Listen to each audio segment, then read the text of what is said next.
O Supremo é para julgar casos excepcionais. Garantir o funcionamento da Constituição. O Supremo Tribunal Federal, ele julga as instâncias. Fiscaliza as leis para a instância, a última, né? Ele analisa como última instância algum... Afinal, que corte é essa? A contaminação desenfreada pelo vírus da Covid-19 aqui no Brasil preocupa a comunidade científica global. No estado de São Paulo, pelo menos 7 hospitais não contam mais com leitos de UTI para pacientes com a Covid-19. O Ministério da Saúde anunciou hoje que o Brasil registrou mais de 700 mil mortos pela Covid. O Brasil alcançou nesta terça-feira a marca de 700 mil mortes por Covid. Março de 2020. Chega ao Brasil um dos mais trágicos capítulos da história da humanidade: a pandemia de Covid-19. De lá até o início de 2024, foram mais de 700 mil mortes e quase 40 milhões de casos confirmados. Fomos um dos países mais afetados pela Covid. Além da crise sanitária, o Brasil passou por uma grande crise política, com um governo federal que negou a pandemia, a sua gravidade e fez pouco caso da ciência e das medidas preventivas. Diante do caos, muitas decisões foram parar nas mãos do Supremo Tribunal Federal, o STF. Em uma dessas decisões, logo no início da pandemia, a Corte foi chamada a se pronunciar sobre a campanha publicitária do governo federal, intitulada "O Brasil não pode parar". A decisão se deu no âmbito de uma ADPF, que é a sigla para Arguição de Descumprimento de Preceito Fundamental, um tipo de ação proposta ao Supremo com o objetivo de evitar ou reparar lesão a preceito fundamental da Constituição que seja resultante de ato do poder público. Na ADPF 669, a decisão do ministro Luiz Roberto Barroso proibiu não só esta, mas qualquer outra campanha similar. Essa decisão se baseou em orientações de órgãos internacionais e nacionais de saúde, além de elementos empíricos obtidos a partir de medidas adotadas em outros países em estágio mais avançado da pandemia e dados numéricos de casos confirmados e de óbitos. O Supremo Tribunal Federal decidiu que estados e municípios têm o poder de estabelecer políticas de saúde, inclusive questões de quarentena e a classificação dos serviços essenciais. Pois é, vamos começar falando do Supremo Tribunal Federal, porque formou maioria nesta terça-feira para autorizar que estados e municípios comprem e distribuam vacinas contra a Covid. Em uma outra decisão, em 15 de abril de 2020, o plenário do STF, por unanimidade, afirmou a autonomia de prefeitos e governadores na determinação de medidas para enfrentamento do coronavírus, como, por exemplo, isolamento social, fechamento do comércio e outras. O julgamento dizia respeito à constitucionalidade da medida provisória 926 de 2020. Você acha que a atuação do STF durante a pandemia de Covid-19 foi importante? E se foi, por quê? Sim, foi importante, porque chegou um momento em que precisavam agir em relação a toda a intenção negativa, né? Todas as mortes que estavam havendo, um verdadeiro absurdo, né? Um genocídio. Lembra de alguma decisão que o STF tomou relacionada à pandemia? Olha, a principal que eu lembro foi a autonomia que ele deu para os estados e municípios para tomar liberdades próprias para decidir as medidas contra o Covid, porque muitos estavam com graus de dificuldade diferentes. Você acha que a atuação do STF na pandemia foi importante? Totalmente desnecessário, não serviu para nada. E você lembra de alguma decisão que o STF tomou em relação à pandemia? Sinceramente, não me recordo. Não recordo. Olha, eu não me lembro de nenhuma decisão, mas como eu acho que tem um viés justamente de proteção democrática, de aplicação da Constituição, eu acho que a atuação, mesmo que eu não me lembre, tenha tido sua importância. Eu acho que foi importante, porém, assim, eu acho que o STF e não só o STF, mas o Legislativo, demorou demais, né, teve uma inércia muito grande para resolver o problema. Eu acredito que talvez a gente tivesse um número de mortes menor, talvez a gente tivesse uma perda econômica menor e o país pudesse ter, vamos dizer, voltado à normalidade de uma maneira mais rápida. Se tivesse, por exemplo, investido na questão da vacinação, na campanha de vacinação, né, contra as fake news. Você acha que a atuação do STF na pandemia foi importante? Não tenho a menor ideia. Ainda que alguns dos depoimentos que nós ouvimos indiquem que parte das pessoas não se lembra, em 17 de dezembro de 2020, o plenário do Supremo Tribunal Federal tomou mais uma decisão importante no enfrentamento da pandemia, decidindo que o Estado podia determinar aos cidadãos que se submetessem compulsoriamente à vacinação contra a Covid-19.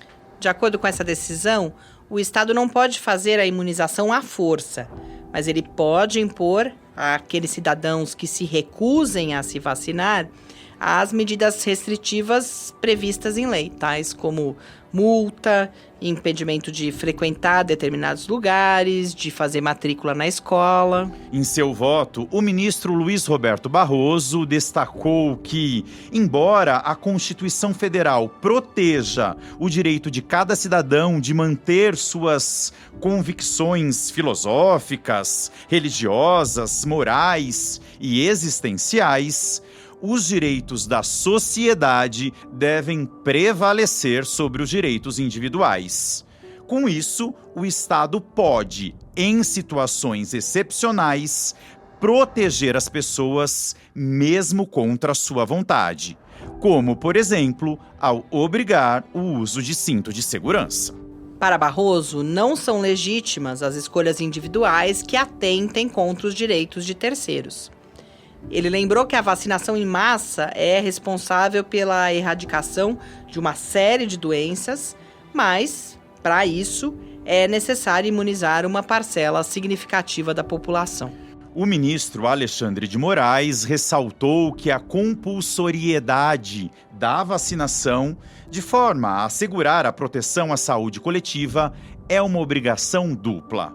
O Estado tem o dever de fornecer a vacina e o indivíduo tem de se vacinar.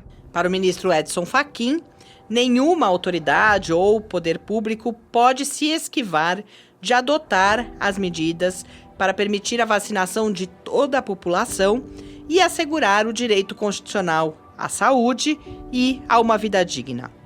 Abre aspas. A imunidade coletiva é um bem público coletivo, disse Fachin. A ministra Carmen Lúcia defendeu a prevalência do princípio constitucional da solidariedade, pois o direito à saúde coletiva se sobrepõe aos direitos individuais. Abre aspas mais uma vez. A Constituição não garante liberdades às pessoas para que elas sejam soberanamente egoístas, disse ela. O ministro Gilmar Mendes observou que, enquanto a recusa de um adulto a determinado tratamento terapêutico representa o exercício de sua liberdade individual, ainda que isso implique a sua morte, o mesmo princípio não se aplica à vacinação, pois, nesse caso, a prioridade é a imunização comunitária. Já em 8 de abril de 2021, o STF decidiu que prefeitos e governadores poderiam proibir a realização de cultos religiosos presenciais para conter a disseminação da Covid-19. A decisão da Corte não obrigou o fechamento total de templos religiosos, mas autorizou os governadores e prefeitos a adotarem a medida. Bom, em resumo, durante todo o período da crise sanitária, o STF tomou decisões contrárias às políticas do Executivo, que negligenciavam a pandemia.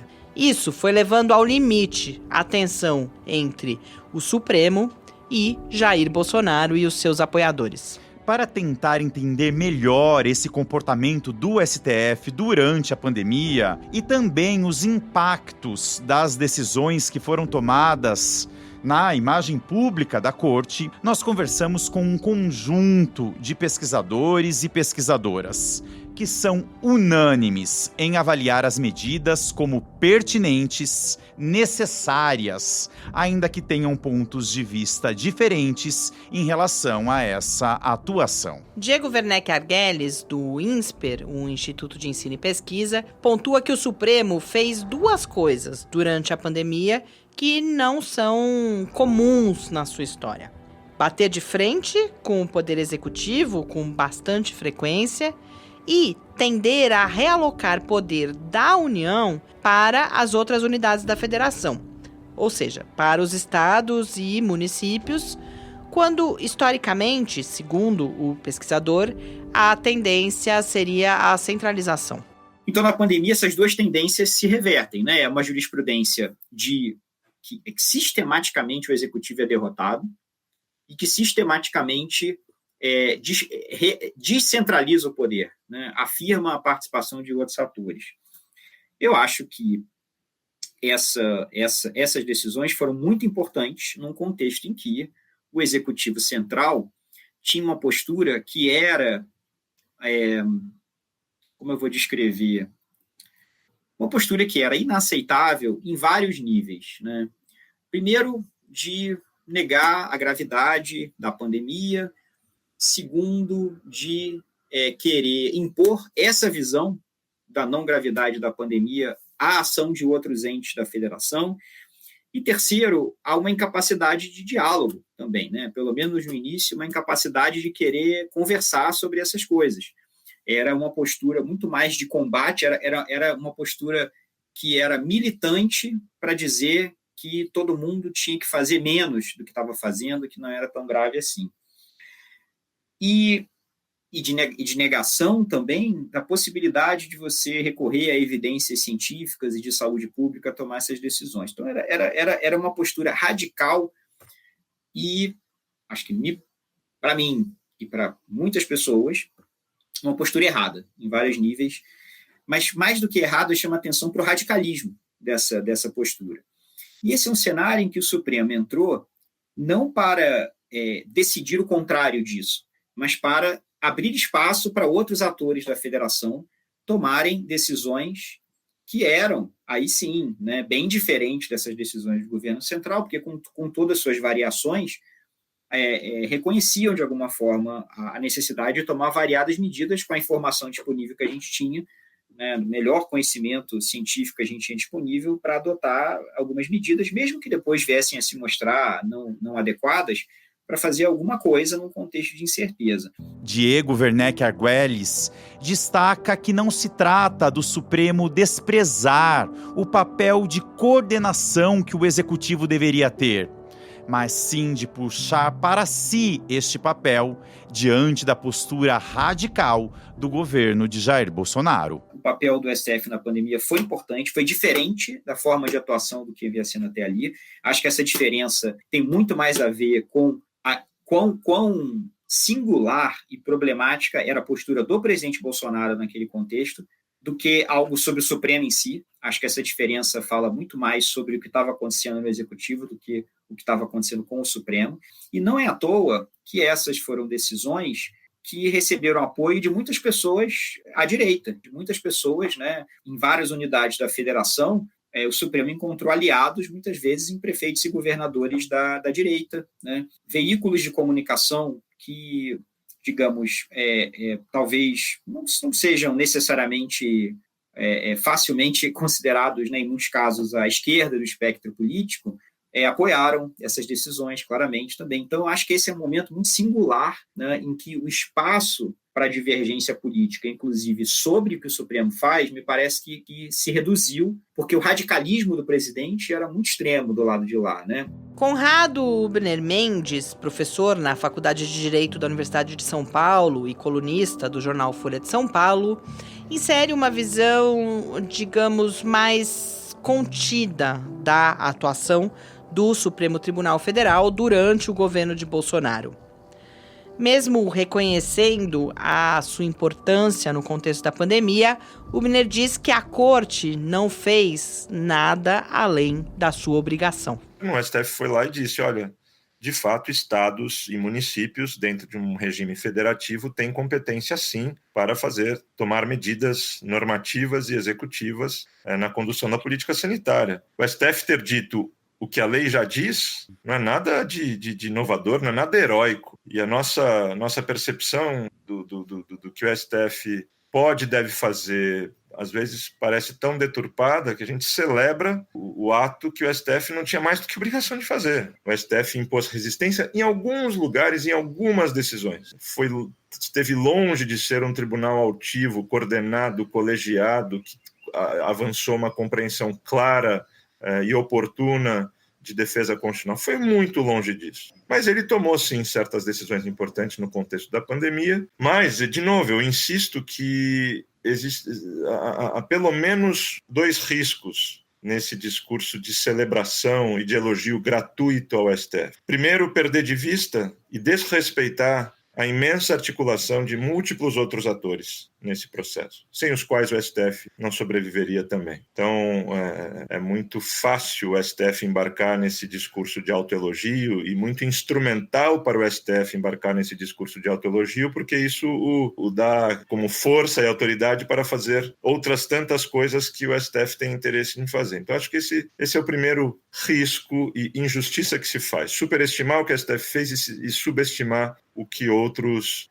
fizeram. Em segundo lugar, o risco de perder de vista o que o STF deixou de fazer. O STF deixou de fazer muita coisa. Quando a gente celebra a resistência do STF, o STF tem a função de fazer isso. Se o ministro não tem esse tipo de temperamento, coragem, de virtude para fazer aquilo que a lei o manda fazer, acho que ele está no lugar errado. Então a gente tem que cobrar mais do STF, não celebrá-lo pelo mínimo, porque eu acho que o STF faz o mínimo nessa história. Meu ponto não é que o STF está fazendo muito, o STF está fazendo mal. O STF devia fazer mais, mas mais do que fazer mais, ele devia fazer melhor.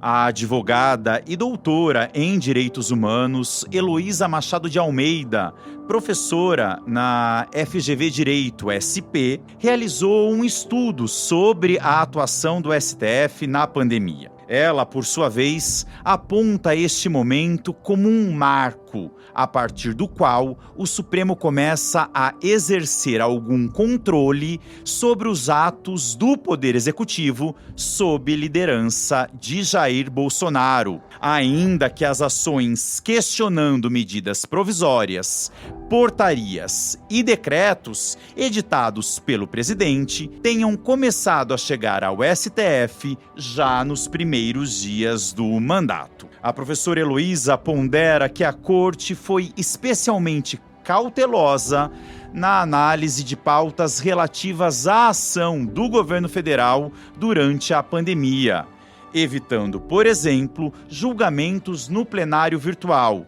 que acontecem de forma assíncrona. O que o tribunal fez? Ele decidiu as ações relativas à Covid-19 mais rápido do que as ações que não eram relativas à Covid-19, mas as ações relativas à Covid-19 que confrontavam medidas do governo Jair Bolsonaro, o Supremo Tribunal Federal escolheu fazê-las de maneira síncrona, por videoconferência e de maneira mais rápida ainda do que as demais medidas, né?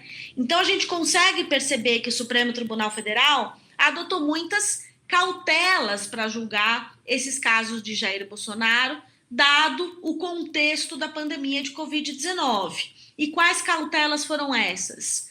Explicar muito bem as suas razões por videoconferência, transmitidas pela TV Justiça, em que todo mundo poderia ter acesso ali aos argumentos, e de maneira colegiada, evitando as críticas de medidas monocráticas que estariam confrontando o governo federal.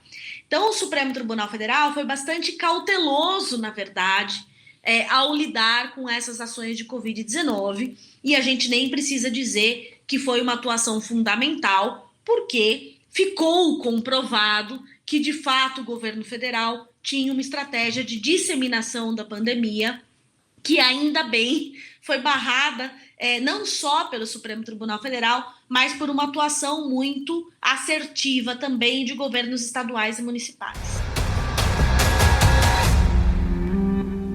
A cautela destacada pela professora Heloísa Machado de Almeida encontrou reflexo também nas estratégias adotadas na comunicação institucional do STF durante a pandemia. Quem fala sobre isso é a jornalista Mariana de Oliveira, responsável pela Secretaria de Comunicação Social do STF.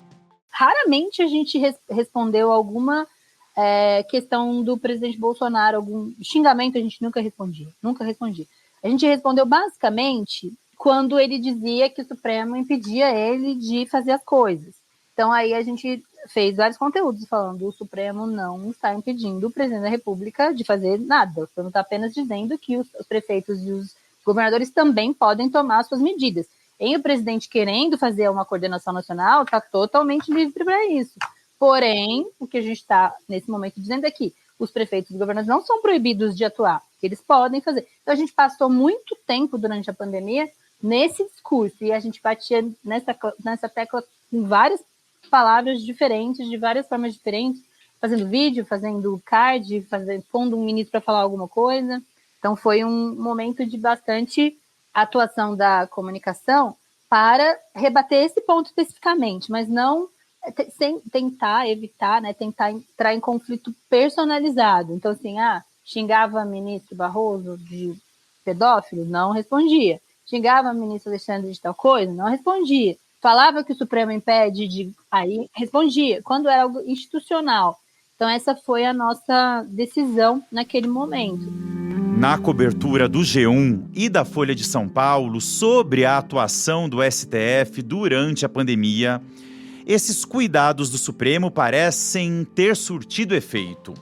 Os textos têm abordagem majoritariamente positiva, reconhecendo o papel da Corte na adoção de medidas de proteção da população.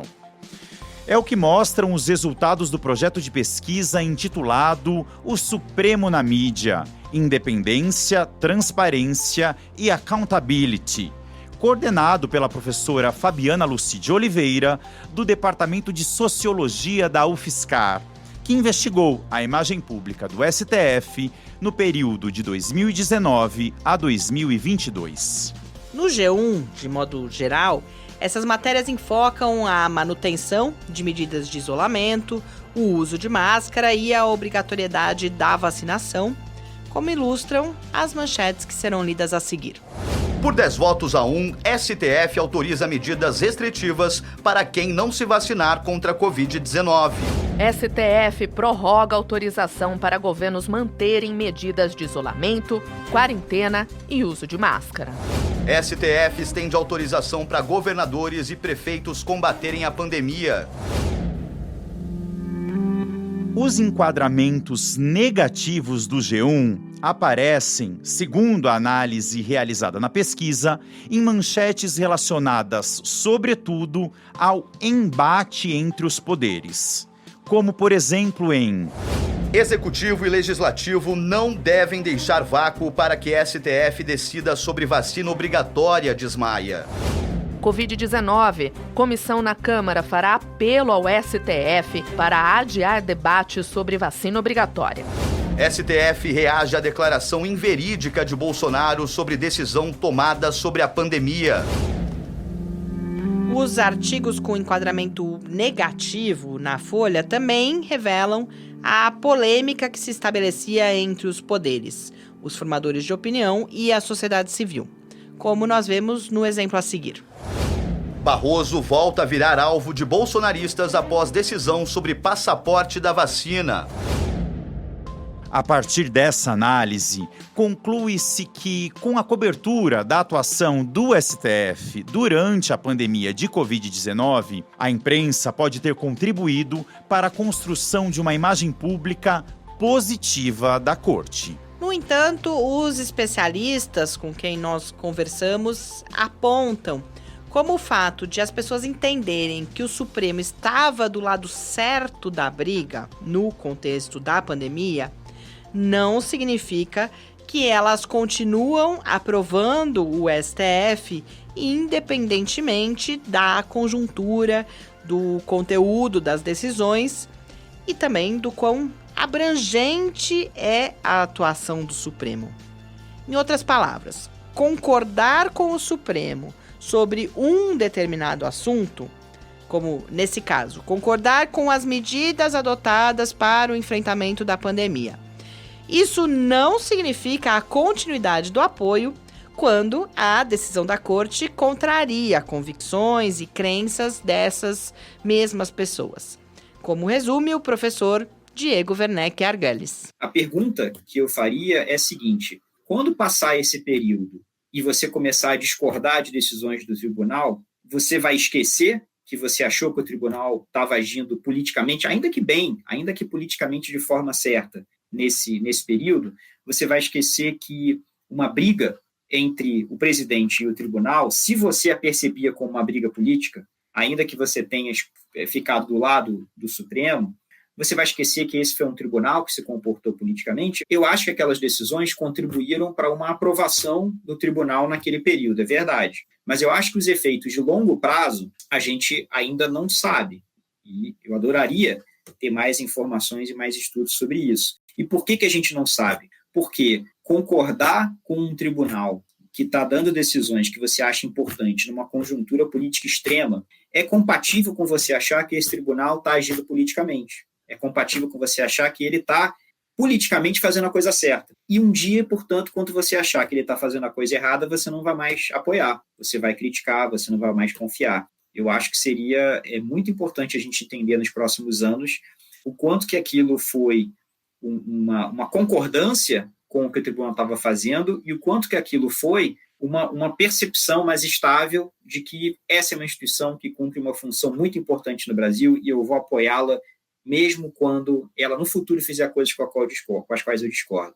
A professora Fabiana Lucide Oliveira, do Departamento de Sociologia da UFSCar, responsável pela pesquisa a qual o podcast Que Corte é Esta está associado, fecha mais um episódio acrescentando elementos à contribuição de Diego Werneck Arguelles para seguirmos refletindo sobre a questão que ele propõe. No episódio anterior, a gente falou sobre como a mídia informa a população sobre o que o Supremo decide. Mas esse papel vai além de simplesmente noticiar. A mídia também ajuda a explicar o que é o Supremo Tribunal Federal, qual é o papel dele na nossa democracia e como ele desempenha esse papel.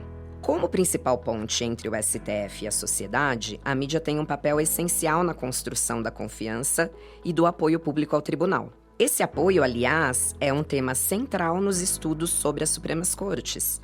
Em geral, o apoio público se divide em dois tipos. O primeiro tipo é o apoio difuso, que tem mais a ver com o reconhecimento da autoridade do tribunal. Ou seja, mesmo que a pessoa ela não conheça decisões específicas, ela entende que o STF tem uma função importante e distinta dentro do nosso sistema democrático. O segundo tipo de apoio é o apoio específico, que está ligado à avaliação concreta das decisões e da conduta dos ministros. Ele é mais direto. As pessoas apoiam ou criticam o tribunal com base em casos que elas acompanham.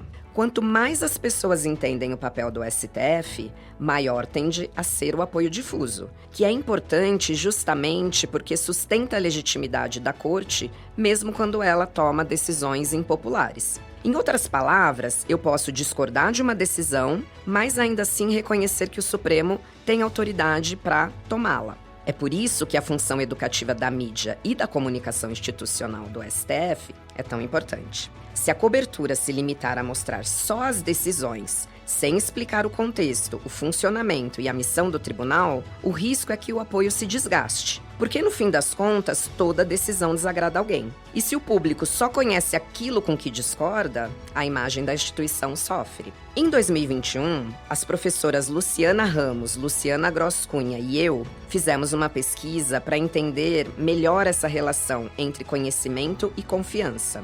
Nós descobrimos que 80% dos brasileiros diziam conhecer ou pelo menos já ter ouvido falar do STF. Mas só 1/3 das pessoas declarava confiar no tribunal. Esse número ele pode parecer baixo, mas ele está bem acima da média de outras instituições democráticas no Brasil. Nessa mesma pesquisa, só 12% dos brasileiros disseram que confiavam no Congresso Nacional, e menos de 1/3 confiava na Presidência da República. Então, quando a gente analisa esses dados com mais cuidado, a gente vê que a confiança no STF nesse momento era maior entre quem tinha mais familiaridade com o tribunal e também entre quem via os ministros como diferentes dos políticos tradicionais. Por outro lado, quando a gente olhava para aquelas pessoas que tinham votado no Jair Bolsonaro, a confiança era mais baixa, o que faz todo sentido se a gente considerar os ataques frequentes que Bolsonaro fez ao STF durante a campanha e mesmo durante o seu governo. Outro ponto é que as pessoas que conheciam decisões do STF relacionadas à pandemia confiavam mais no tribunal. Ou seja, quando o público percebe que o Supremo atua em defesa do bem-estar coletivo, a imagem da instituição melhora. O que esses dados mostram é que não basta informar o que o STF decide. É preciso explicar por que ele decide e como ele decide. E mais, a legitimidade do tribunal também depende de uma certa sintonia com os valores da população. Um tribunal que está sempre indo contra o que pensa a maioria pode acabar perdendo apoio ao longo do tempo. Mas quando as decisões refletem, pelo menos em parte, o senso de justiça da sociedade, como aconteceu em muitos casos durante a pandemia, a percepção tende a ser mais positiva. Em uma democracia, o equilíbrio é essencial. O STF não deve simplesmente seguir a opinião pública, mas ele também não pode se afastar demais da opinião pública por muito tempo. Um Supremo que é visto como justo, autônomo e compreensível tem mais chance de manter a sua legitimidade ao longo do tempo.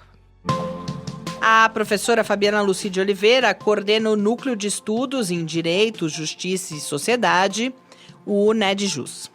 O podcast Que Corte é Essa é uma produção em parceria entre o NEDJUS e o Instituto da Cultura Científica da Universidade Federal de São Carlos, o ICC, com o apoio da Rádio Fiscar e do Laboratório Aberto de Interatividade, o LAB. Eu sou Mariana Pezzo, diretora do Instituto da Cultura Científica da UFSCar. E eu sou o João Juste. O podcast e a pesquisa coordenada pela professora Lucy tem apoio financeiro do CNPq, o Conselho Nacional de Desenvolvimento Científico e Tecnológico. Você pode ouvir todos os episódios e acessar outros materiais na página do projeto a partir do endereço icc.ufscar.br. No próximo episódio, nós vamos passar do olhar sobre como o STF se comportou diante de omissões do Poder Executivo no contexto da pandemia para o debate sobre questões interna-corpóreas e judicialização da megapolítica, ou seja, para a interação do Supremo com os demais poderes, o Executivo e o Legislativo, quando estamos falando de questões internas, como nomeação de ministros e outros cargos, e também do famoso orçamento secreto. Espero vocês por lá. O podcast Que Corte é Essa integra os resultados do projeto de pesquisa O Supremo na Mídia, Independência, Transparência e Accountability, financiado pelo Conselho Nacional de Desenvolvimento Científico e Tecnológico, CNPq, processo número 4084/2022-1. O projeto de pesquisa tem a coordenação de Fabiana Lucy de Oliveira, docente no departamento e no programa de pós-graduação em Sociologia da Universidade Federal de São Carlos. Fabiana Lucy de Oliveira idealizou o podcast e seu argumento original junto com Mariana Pezzo, diretora do Instituto da Cultura Científica da UFSCar, e Tárcio Minto Fabrício, do Laboratório Aberto de Interatividade para a Disseminação do Conhecimento, o LAB. A direção-geral é de Mariana Pezzo e a coordenação acadêmica de Fabiana Lucy de Oliveira. Pesquisa, roteirização e apresentação de Mariana Pezzo e João Juste, que recebeu bolsa de apoio à difusão do conhecimento do CNPq para realizar realização do projeto. Entrevistas com especialistas foram feitas por João Juste. Demais entrevistas foram realizadas pela equipe do projeto de pesquisa. Com bolsas de iniciação científica da FAPESP, participaram Ana Lívia Ventura Mazinelli e Felipe Silva de Campos. Gabriel Garcia Moreira e Thalita Silva Costa Bueno foram bolsistas de iniciação científica do CNPq. Compuseram a equipe também as doutorandas Desirê Ferreira Marques Ribeiro, Lorena Cristina da Silva Melo e Thalita Passos de Lima Van Hout. A identidade sonora, captação e edição de áudio são de Gustavo Camilo, da Rádio Fiscar. Vozes complementares são de Eduardo Sotomayor e Estela de Oliveira. Identidade visual de Henrique Mateus. Edição de entrevistas em vídeo de Maurício Xavier. Site por Mailon Martins de Melo, Mariana Petzo e Analice Gaspar Garcia.